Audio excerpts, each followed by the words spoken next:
Bad Bunny is performing at the Super Bowl. LaWhore Vagistan is teaching at Harvard. And I'm Michael Knowles, and this is The Michael Knowles Show.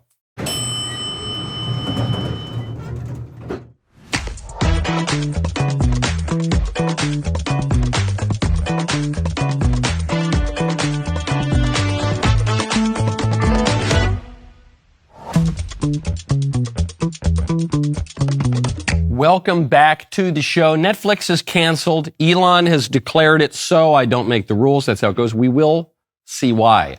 My producers have prepared for me some horrifying clips. First, though, I want to tell you about Birch Gold.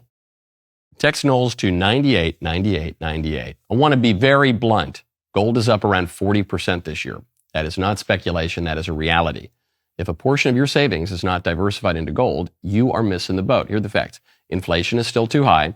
The U.S. dollar is still too weak. The government debt is insurmountable. This is why central banks are flocking to gold. They're the ones driving prices up to record highs. But it is not too late to buy gold from Birch Gold Group and get in the door now. Birch Gold will help you convert an existing IRA or 401k into a tax-sheltered IRA in gold. You do not pay a dime out of pocket. You know, I'm a little bit of a gold bug, so I've got a decent amount of gold in my portfolio. And as I mentioned, it's up 40% this year, so it's pretty good. Just text Knowles, K-N-W-L-E-S, to 989898. Claim your free info kit. No obligation, just useful information. The best indicator of the future is the past, and gold has historically been a safe haven for millennia. What else can say that? Text Knowles, K-N-W-L-E-S, to 989898. Right now, claim your free info kit on gold. That is Knowles, K-N-W-L-E-S, to 989898. Protect your future today with Birch Gold. Bad Bunny coming to the Super Bowl. Who is Bad Bunny? I sincerely thought Bad Bunny was that girl from Maury or Dr. Phil. And she was on, you remember the girl who was like, Cash Me Outside, how about that? And she called herself Bad, I thought Bad Bunny, but it's not. She's Bad Baby. And Bad Baby will not be performing at the Super Bowl.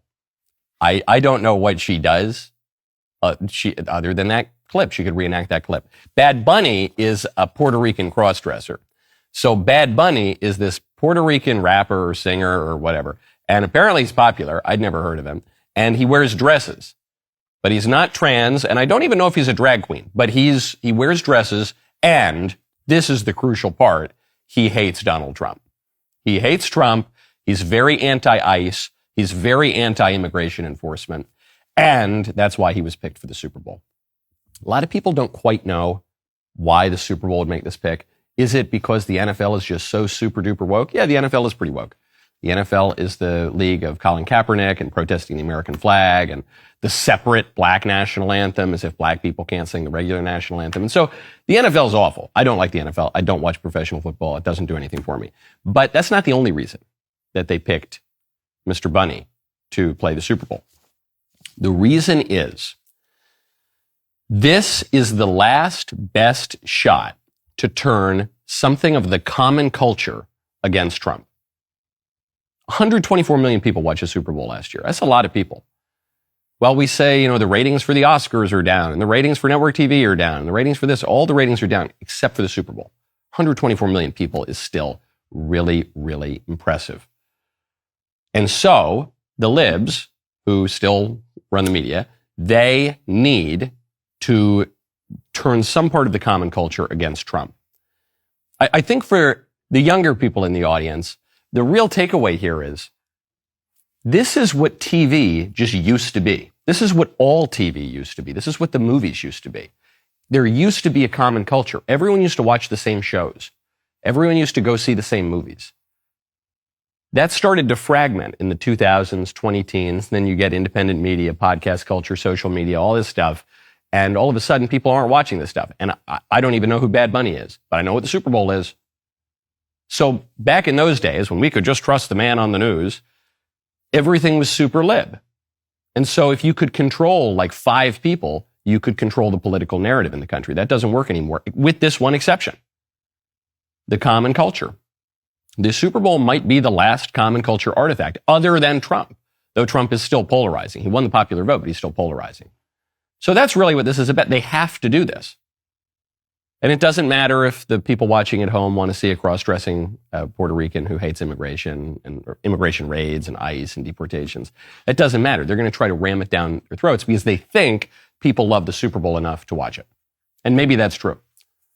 I don't love the Super Bowl enough. I don't care about professional football at all, so I probably won't watch it. Oh, but who knows? You know what? I probably will have to because it's part of the common culture. I'll have to talk about it on the show. So they get away with it. Now, turning to cross-dressers closer to home. I am at Harvard right now. I gave a speech at Harvard Law School last night for YAF. Weirdly, Harvard does not let you live stream speeches. It's like the only school that doesn't let you live stream. So it was a great time last night. We got the video. Hopefully we can try to air that soon. But I'm still here in Cambridge. And it was an amazing day to go to Harvard because hours earlier, Harvard announced that it had hired a new professor. And the professor's name is LaWhore Vagistan. Is a guy. He dresses up like a lady. And his name is LaWhore Vagistan. Harvard costs $90,000 a year to attend, and that's one of the professors they can expect. Professor Vagistan was not at my speech last night at Harvard Law School. Professor Vagistan probably was preparing his 2 classes that he will be teaching. The first one is queer ethnography in the fall. And the other one is RuPolitics, get it? Drag race, get drag race and desire in the spring. Here is Professor Vagistan describing his pedagogy. Education that happens through drag, I was seeing in these other places. So that's what I ended up writing about in the book, even though I wasn't writing about drag. I'm finishing another book called Decolonize Drag that is thinking about how colonialism has solidified gender binaries in such a way that we only think of drag as one thing. We think drag is cis people of one gender dressing as the quote unquote opposite gender, right? And that formulate, once we start breaking that apart, we start seeing drag everywhere. And we start seeing that drag is limited by class and race, or what we think as that excellent form of expensive drag is limited by class and race and caste and geography. So really dismantling colonial binaries can help us see drag in more places, give more people credit for their artistry. And the last thing I'll mention is that LaWhore Vagistan sometimes shows up to teach my classes instead of me. Okay, so Harvard kids, you can expect LaWhore to show up. You don't know when LaWhore is going to show up, but he or she will be there. What's most depressing about this class is not even that he's a sex freak and he talks about being a sex freak. It's more all the other stuff he talks about. Because this is basically every Harvard class. This is basically every university class now. You go in, you say, okay, this particular subject, this hyper-specialized subject that I've devoted my life to, because I can't be a generalist and I don't want to read a ton of books, so you're going to pick some really niche thing. This really specific thing is actually everything. That's the first part. So you say, people think drag is when one sex dresses as the other, but actually it's everything. Okay, that's the first part. Then the second part is you just say a bunch of buzzy liberal words. Colonialism, race, deconstruct, binaries, sex, gender, colonialism. Did I say colonialism yet? Colonialism. You just say that for anything. It doesn't have to be drag. The deconstructing the colonial sexual binary of drag mathematics. They could teach that in the math department. And it would be just like every other modern university class. That's what's most depressing to me about this. If it were actually about the aesthetics of drag shows, or I don't know, the history of drag shows, it might be, it's not worth teaching at Harvard, but it might be slightly interesting. But it's just the same as every other class in the sociology department, or increasingly in the history department, the American Studies department. It's the deconstructing the binary of drag, which is everything. And it just reminds me of the paradox of tolerance. The paradox of tolerance, which I talk about in my speech whenever we put it up. The paradox of tolerance is that as a society comes to tolerate increasingly aberrant ideas and behaviors, it necessarily stops tolerating normal ideas and behaviors, and vice versa. As a society is more tolerant of normal ideas and behaviors, it stops tolerating the aberrant ones. So a really relevant example of this is, as the society tolerates men in the women's bathroom, it stops tolerating separate bathrooms for women, because you can't have both of those things simultaneously. And so this message is that Harvard is just going to keep going in this direction, which means Trump is going to keep pummeling them into the ground and making an example, because they're the first school in America. Okay. Now, speaking of lunatics with funny names, Zohran Mamdani has a bunch of postmodern gobbledygook to say about deconstructing violence. We'll get to that momentarily. First, I want to tell you about Armra. Go to armra.com/Knowles. We are living in a world that our bodies were not built for. EMFs, artificial light, seed oils, microplastics, endocrine disruptors, chronic stress. These modern threats are disrupting our cellular signaling, damaging our gut health, and accelerating aging from the inside out. But what if there were a way to revive your body's natural defenses? Armra colostrum is nature's first whole food, packed with over 400 bioactive nutrients that work at the cellular level to reactivate your body's innate capacity to regenerate and thrive. Unlike probiotics that only address one part of your gut wall, Armra colostrum fortifies your entire gut wall system, strengthens immune barriers throughout your mouth, sinuses, lungs, gut, and reproductive tract, while optimizing your microbiome and combating bloating. Plus, it ignites your metabolism by guarding against toxins that drive inflammation and slow you down. Are you ready to reclaim your health? You know, Mr. Davies swears by this stuff. Are you ready to look like a Giga Chad like him? We've worked out a special offer for our audience. 30% off your first subscription order. You go to armra.com/Knowles or enter Knowles, K-N-W-L-E-S, to get 30% off at checkout. armra.com/Knowles, K-N-O-W-L-E-S. The future mayor of New York, Zohran Mamdani, a Muslim socialist in favor of queer liberation, now has come out on the trail to declare that violence is merely a social construct. Oftentimes, we've even found as legislators, when we go into these courts, the term violent crime is even used when people are stealing packages. Violent crime is even used when people are accused of burglary and there happens to be a housing unit in that same dwelling. So violence is an artificial construction. And we have to be very clear that what is happening here with these district attorneys, that is violence. That is violence of the highest degree. Violence, you see, is an artificial construction.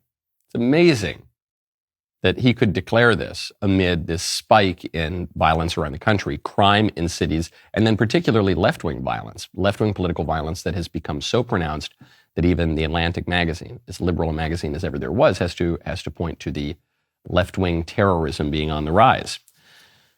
One of the kids at Harvard last night asked me what I would do to restore order. This has been a theme that we've been talking about in recent weeks. It was the theme of my speech. How do you restore order to your society as we seem to be fraying, coming apart at the seams? And the first thing you would do is you would arrest the criminals. You would enforce the criminal law, because that's the basic function of government. It's why it's so preposterous when the Democrats come out and say they want to abolish the police or abolish prisons. That is the basic function of government, is to be the authority that maintains the peace by punishing the bad guys to protect the good guys. That is what government does. If a government does not do that because it's incompetent or because it just doesn't want to, that government is simply not legitimate, and you need a legitimate government to step in. And Zohran here, he says, no, but violence, man, it's like, hey, Mr. Davis, can you pass that bong for just one? Violence, man. It's like, what does it even mean, you know? It's like, what is drag? You know, it's like when we think drag is just one sex dressing up like the other, you get locked in a colonial binary, man. But when you look out and you see everything is drag, and also everything is violence, man, which means nothing's violence, you know? You dig, Slim? No, I don't know. I think most people realize there is such a thing as violence, and it's on the rise in certain places, and it's made our cities unlivable. And it got pretty bad in New York there for a while, and we want a mayor who can stop it. I think. Maybe not. Maybe I'm wrong, because I think he's going to be mayor. What else is he going to do besides ignore violent crime? Zohran Mamdani wants to buy up housing and make New York City communist. I don't know how else to say it. Go further toward the Vienna model. We'll have to go beyond the market. We can establish community land trusts to gradually buy up housing on the private market and convert it to community ownership. We can give tenants a right of first refusal to buy out their landlords when buildings go up for sale. And we can fully commit to a new era of social housing, ending subsidies for luxury housing development and using our wealth to build beautiful, high-quality social housing projects that offer good homes and strong communities to everyone. We won't decommodify housing overnight, but we know what we have to do, and we have history to guide us. We have the science of history marching on to guide us. Yes, that's right. We will liquidate the kulaks. Yes, we're gonna have to liquidate them, and we're gonna have a cultural revolution that brings us into a new era of social housing. What is social housing? Can you tell me what social housing is? How is social housing different from any other kind of housing? Isn't housing a social thing in itself? It's the smallest society. It's the family. Be curious to hear Zohran Mamdani's thoughts on the family. It houses the smallest social unit, and then it exists within a broader society. So what is the difference between housing and social housing? Social housing is socialist, at least, or it just seems kind of communist. Yes, we need to go beyond the market. We need to go beyond the market, yes. And we're going to buy up all the houses, and we're going to pack all the people into the project. He even calls it a project. Crazy that people can vote for this guy. You know what New York needs more of? Projects. Yeah, just beautiful projects. Yes, that's right. I'm driving through the South Bronx. I just love looking at all those beautiful projects. And it's going to be a new era of social housing. And the new era is going to be called the 1970s. That's what it's going to be. Okay. All right. So he is what he is. You got to give him credit for being honest. He is super radical. He is a commie. And New York might vote for him. Okay. All right. I can't stop him. I'm not a New Yorker anymore. I'm not a New York citizen, New York resident. Okay. Now, turning to slightly more normal Democrats, slightly more normal, equally threatening, Dick Blumenthal, senator from Connecticut, just goes on MSNBC to complain about the Republicans wielding political power in ways they don't like and to make a threat. The old saying, what comes around goes around. Mm-hmm. You know, today it's a Republican president, but degrading the democracy and ruining, literally perverting the great ethos and tradition of the Department of Justice, where I was in awe when I walked through those halls as a federal prosecutor. I think it's time for Republican colleagues to say enough is enough, and we are going to push them and do it hard. Okay, so do you hear the implicit threat here? He speaks like a normal, boring politician, but he's all upset that the DOJ indicted James Comey. He says, these Republicans, they better think long and hard.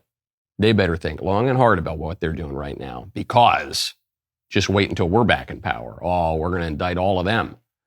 And this is the fear that's raised by the libertarians and some of the more squishy Republicans. They say, well, Trump really had better not wield political power in a just way, because in the future, if Democrats come back to office, they're going to do that against us.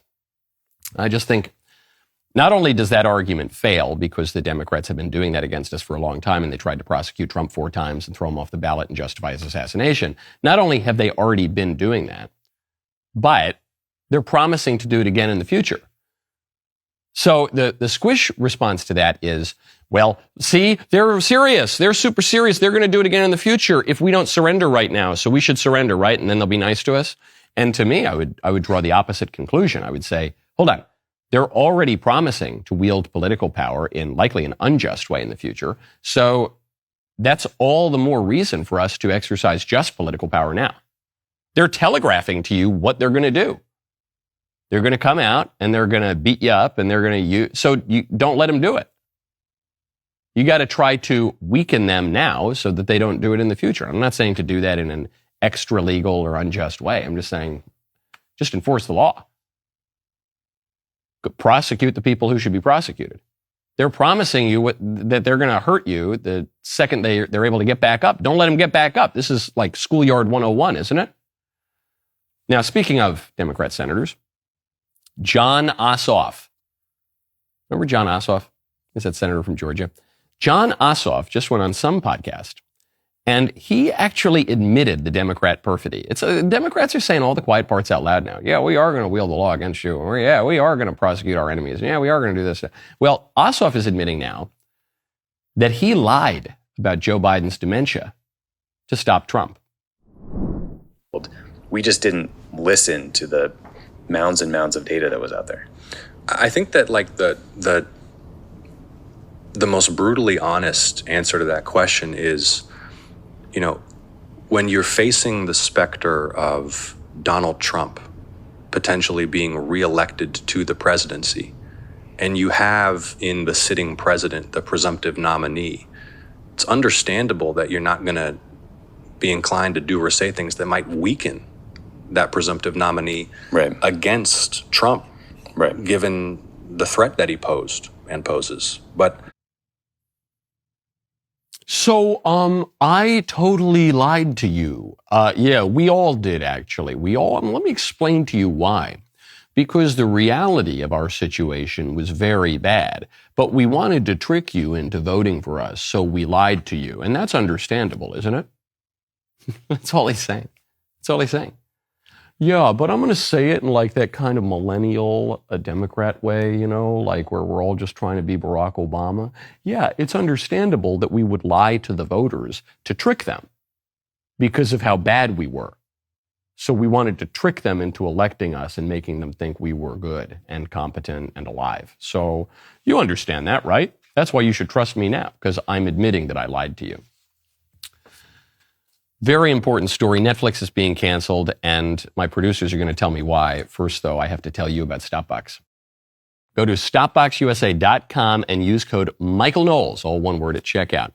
You know the dilemma every responsible gun owner faces. Your handgun is either locked away safe but completely useless in an emergency, or it is rather accessible but unsecured and vulnerable. It is super frustrating, and it's a choice no one should have to make. That is why Stopbox USA created their game-changing Stopbox Pro. This ingenious system gives you lightning-fast access through a simple push-button mechanism. No keys to fumble around with in the dark, no batteries that might die when you need them most. It's completely mechanical. It works perfectly every single time. Here's what really sets them apart. Everything is proudly made right here in America in their own facility. No worrying about tariffs, no overseas quality issues. Plus, if you travel frequently, the Stopbox Pro is fully TSA compliant for checked baggage, gives you total peace of mind. I really love it, and in fact, I just put a new gun in there. Just put a new beautiful Desert Eagle in my Stopbox Pro. It finally solves that impossible choice between security and readiness. Go to stopboxusa.com. Discover why thousands of gun owners are making the switch to smart, reliable protection. For a limited time, our listeners get 15% off at Stopbox when you use code Michael Knowles, MICHAEL, KNWLES, at checkout. StopboxUSA.com. Use code Michael Knowles for 15% off your entire order. After you purchase, they will ask you where you heard about them. Please support our show. Tell them that we sent you. My favorite comment yesterday is from Mr. Scuba JSB, who says, there were no undercover feds on January 6th. There probably weren't any undercover feds on January 6th. Okay, there were 12 undercover feds on January 6th. Actually, there were over 270 undercover feds on January 6th. The Democrats every time. Yes. That's where we are. We've now reached the end. Okay, I saw, as I was traveling yesterday, that Elon is calling on people to cancel Netflix. And he's actually retweeting people when they post their cancellation of their subscription. He's very upset about Netflix. I am reliably informed it is because Netflix is sneaking weird LGBT stuff into its programming, even its kids' programming.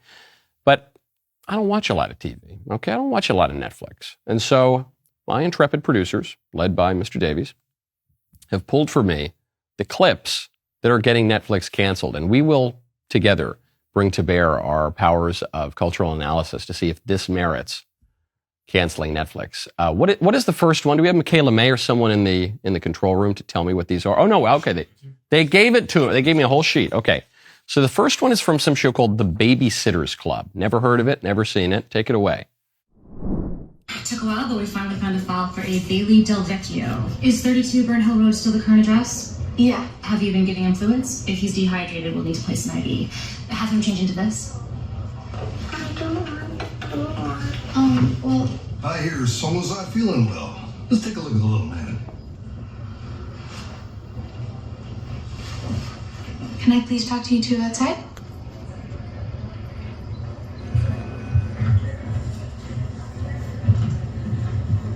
I actually think I have seen this You clip guys are busy, but as you would see, if you looked at her and not her chart, Bailey is not a boy. And by treating her like one, you are completely ignoring who she is. You're making her feel insignificant and humiliated. And that's not gonna help her feel good or safe or calm. So, from here on out, please recognize her for who she is. And if at all possible, could you find me a non-blue hospital gown? I apologize. There you go. Dad. Oh, Marianne. My favorite response is the doctors. Yes, of course, you crazy little brat. Of course, I'll go listen to what you say. Why did I even go to medical school? I could have just listened to a delusional child, and then I would have been able to behave in such a more appropriate manner. Okay, I think I have seen that clip before, but it's a reminder. I mean, it gets to what we were talking about at the top of the show, that there's no common culture anymore. If you just showed me that without any context, without knowing it's on Netflix, I would have assumed that was an AI-generated clip made by some right-winger to make fun of the stuff the left creates. I didn't know they actually do that. Certainly that merits canceling Netflix, but it merits some introspection, because this is my job. My job is to watch this stuff. My job is to follow the culture, and it's hard for me to believe that exists. Oh man. That's bad. That's so funny. It's like funny and dark. All right. The next one is, this is a scene from a movie on Netflix called Strawberry Shortcake and the Beast of Berry Bog. Sounds wholesome. How are they going to put weird gay stuff in that? Take it away. It's time for Frightful 101. Welcome to your crash course in holiday self-expression. You look amazing! But what does this have to do with Frightfall? Hello! Frightfall, costumes, dressing up, and your look doesn't need to be scary. See? Honey, be lightly stressed for my fave movie, Breakfast at Mulberry's. It's perfect. It's flawless. It's me. That's really, really insidious. Because at least with the Babysitters Club, you could say maybe this is a show for adults. I don't think it's for adults, but okay, it's live action. This is just a cartoon. This is a cartoon for kids that could not be more on the nose if it involved a bullhorn screaming at 5-year-olds, hey, do weird sex stuff. Strawberry Shortcake and the Beast from Berry Bog. Very, very beastly. Okay. The next one, I don't think we have the name of this show. This is just, they're telling me this is just another new Netflix show. Take it away. It's not the park. It's me. I'm trans, Norma. And everyone at school knows, and everyone at home knows. And being here, it's like a whole new place. I can just be Barney. And I can choose if and when I tell people. I've never been happier. You don't need my permission. I just wouldn't want Courtney as a roommate. We'll be the best of friends. There's bad messaging here, which is you need to live your life without apology, which is like the worst advice ever. You should ask forgiveness all the time. You try to live your life without apology. That one, though, the messaging is more subtle there, which maybe makes it worse. I certainly wouldn't let my kid watch it. Okay, final one. This is from Ada Twist, Scientist on Netflix. Take it away. Okay, I've got eyes on the cake. Flowers are inbound. People, where's my glitter? This is Cherry Chet reporting from the wedding of the year. Everyone's favorite karate instructor, Sensei Dave, will be marrying mixed martial arts champion Jiu-Jitsu Joe. I do. I definitely do. I now pronounce you husband and husband. You may kiss the groom.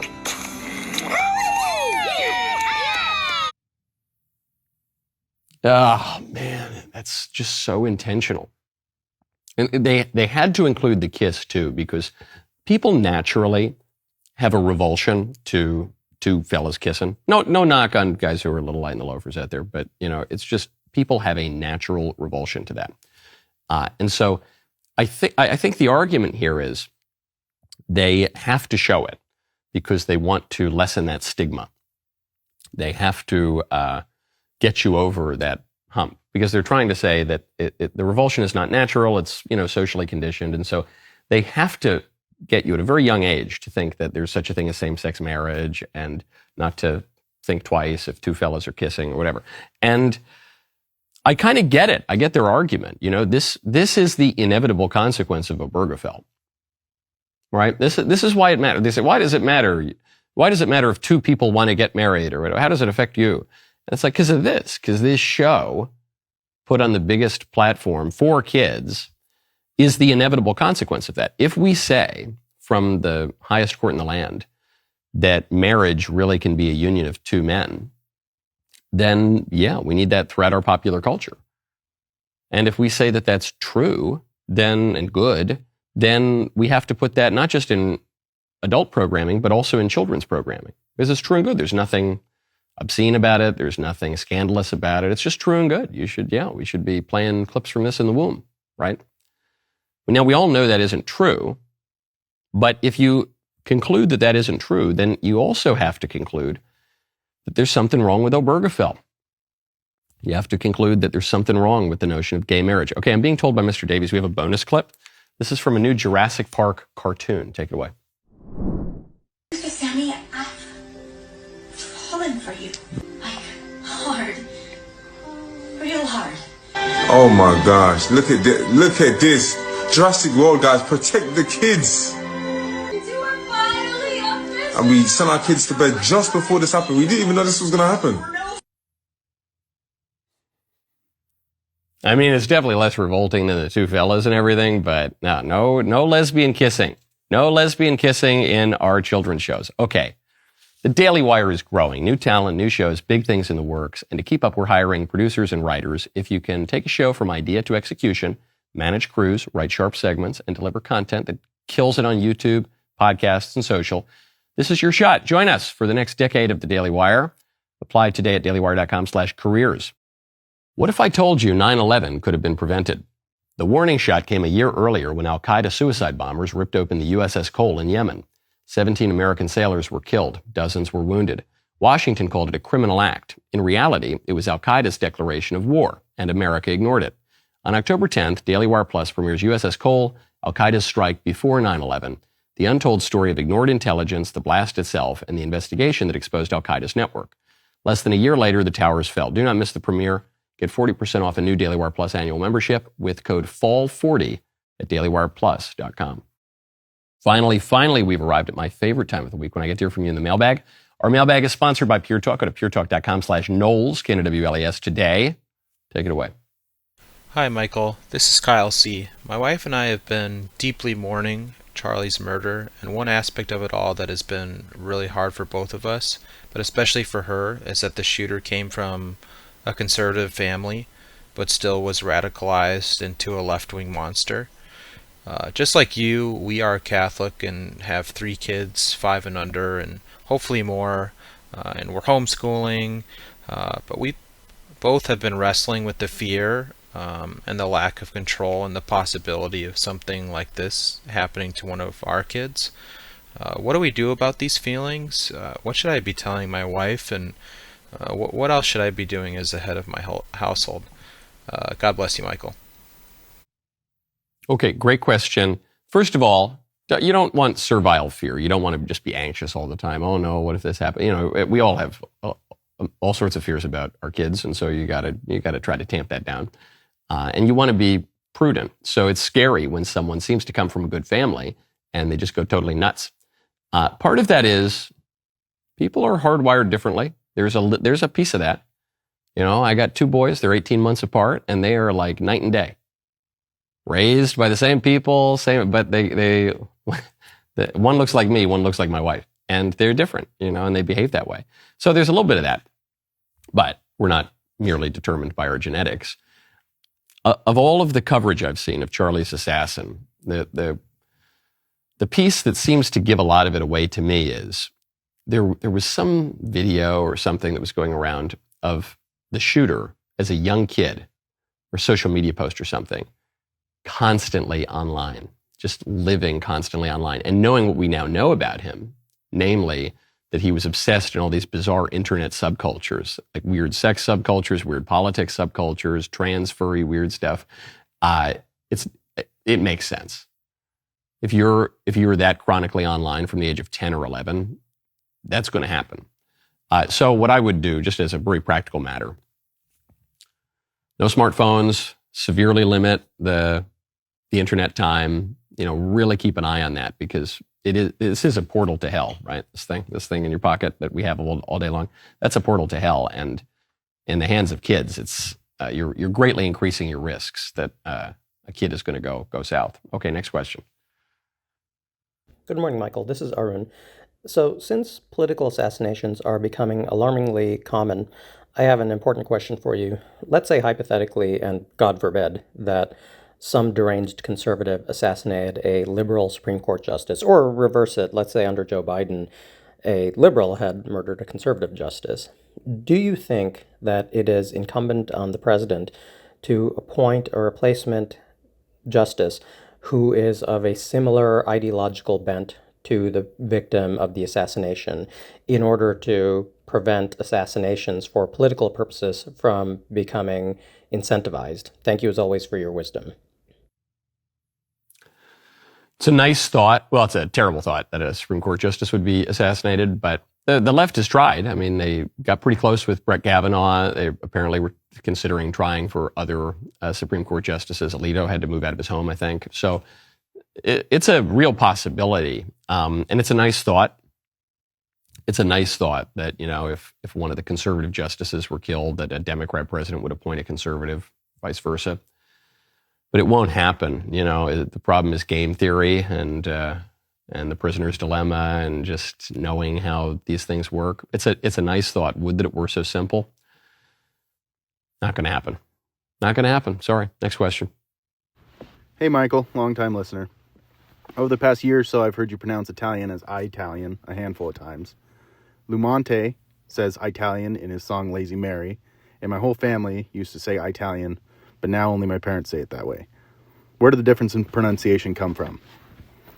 Also, as a side note, earlier this week, you said that you put tapatio on your eggs, so I looked it up thinking it'd be a cool new sauce, just to realize you meant tapatio. Thanks. Yeah. I meant tapatio. I put tapatio on. I'm an Italian. I put tapatio on. Also, just a slight correction. You referred to the song Lazy Mary, but the song, it properly understood, is called C'è Luna. C'è Luna, mezzo mare, mamma mia, me mare dare. It's a great one. It's a great one by the singer behind Dominic the Donkey, which we'll be getting to in December. Why do we call it the Italian language? Because we're assimilated here. You see? Capisce? We're assimilated here. So we pronounce it in the English way, the Italian language. Really draw it out all nice. Kind of has a southern twang to it, doesn't it? A lot of Italians went to the South of America. They went, I think my grandfather's family ended up in New Orleans or in Baton Rouge. Then in my grandmother's family, they were in West Virginia. Italian, you understand? We got those Italians walking around. Okay, next question. Dear Ecclesiastical Maestro Knowles, I have come seeking advice. I wondered if you could suggest any methods for improving public speaking. I have always been a vocal person, but it takes sophisticated speech and ordered thinking to speak publicly. How would you suggest practicing to work on that skill? And also, I'd like to try a hypothesis. Speechless, speechless, speechless, speechless, speechless, speechless.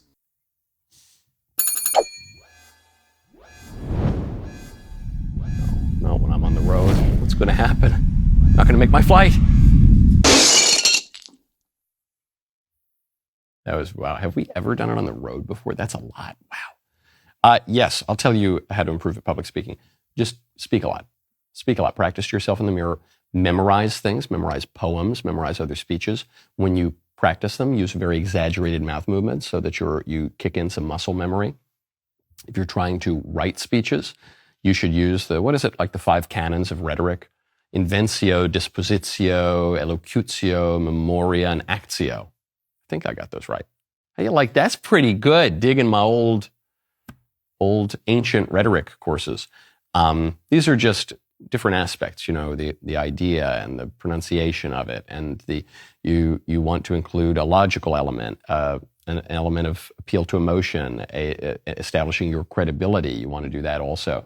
But the way to get started is just walking around your house, reciting poetry, feeling it out, hearing it. That's how you're going to get better at it. Okay, no membrum segmentum today because I have to go catch my flight. I will see you back in the studio on Monday. I'm Michael Knowles. This is The Michael Knowles Show.